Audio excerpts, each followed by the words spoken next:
எவ்வளவு காசு சம்பாதிச்சாலும் நிற்கவே மாட்டேங்குது. நிறைய காசு வர மாதிரி இருக்கு, ஆனா ஒண்ணுமே நிற்க மாட்டேங்குது அப்படின்னு சொல்றவரா நீங்க? அப்ப நிச்சயம் அந்த வீடியோ உங்களுக்கு தான். இந்த வீடியோவை ஸ்கிப் பண்ணாம ஃபுல்லா பாருங்க. இதுல சொல்லி இருக்கிற யூஸ்ஃபுல்லான டிப்ஸ் எல்லாம் கரெக்டா ஃபாலோ பண்ணீங்கன்னா நிச்சயமா காசு நிற்கும். ஃபர்ஸ்ட் டிப்பு, இன்னையிலேருந்து சீரியஸா இன்னையிலேருந்து நீங்க பண்ற எல்லா செலவுகளையும், ஈவன் சின்ன சின்ன செலவு, ஒரு 20 ரூபீஸ்க்கு ஒரு டீ குடிக்கிறீங்க, ஒரு ஜூஸ் குடிக்கிறீங்க, அதை இம்மிடியட்டா ரெக்கார்ட் பண்ணுங்க. ஜிபேல கொடுத்திருந்தாலும் அதை ரெக்கார்ட் பண்றதுக்கு இன்னைக்கு 1000 ஆப் இருக்கு. அதை ஃபர்ஸ்ட் பண்ணணும். ரெண்டாவது, ஆன்லைன் ஷாப்பிங். நம்ம ஏதாவது பார்த்துட்டு இருக்கும்போது ஸ்க்ரோல் பண்ணிட்டே இருப்போம், திடீர்னு ஏதாவது ஒன்று வரும், ரொம்ப யூஸ்ஃபுல்லா இருக்கே அப்படின்னு டக்குன்னு ஆர்டர் போடுறோம் பார்த்தீங்களா? அதை நிறுத்திட்டு ஒரு வாரம் தள்ளி போடணும்.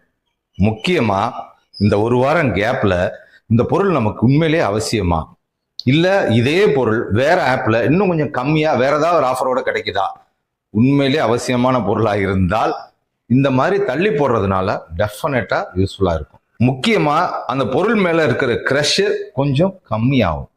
இன்னொரு முக்கியமான பாயிண்ட், நம்ம ஏதோ ஃப்ரெண்ட்ஸோட ஒரு மாலுக்கு போறோம், எதுக்கு? ஏதோ ஒரு பொருள் வாங்கணும், இல்ல ஏதோ ஒரு மூவி பார்க்கணும் அப்படின்றதுக்காக போறோம். அங்க போகும்போது நம்மளை அட்ராக்ட் பண்ற மாதிரி நிறைய டிஸ்பிளே வச்சிருப்பாங்க, நிறைய பொருட்கள் ஆசையை தூண்டுற மாதிரி தான் இருக்கும். ஆனா நமக்கு அது அவசியமா? நம்மளுடைய பர்ச்சேஸ் லிஸ்ட்ல அது இருக்கா?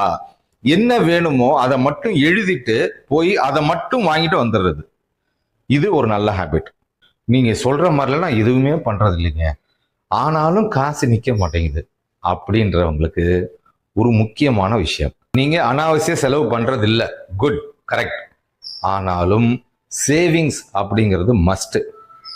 நீங்க டெலிவரி ஜாப் பார்த்து அது மூலமா டெய்லி வருமானம் வர்றவங்களா இருந்தாலும் சரி, இல்ல எம்ப்ளாயி மந்த்லி ஒன்ஸ் தான் சேலரி அப்படி இருந்தாலும் சரி, இல்ல பிசினஸ் பண்றவங்களா இருந்தாலும் சரி, மாசம் உங்களுடைய இன்கம்ல குறைஞ்சபட்சம் 15% முன்னாடியே எடுத்து ஓரமா வச்சிடணும்.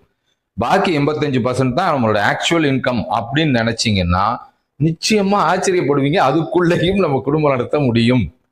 இது நல்லா இருக்கேன் இந்த பாயிண்ட்ஸ் எல்லாம் அப்படின்னு தோணுச்சுன்னா லைக் பண்ணுங்க.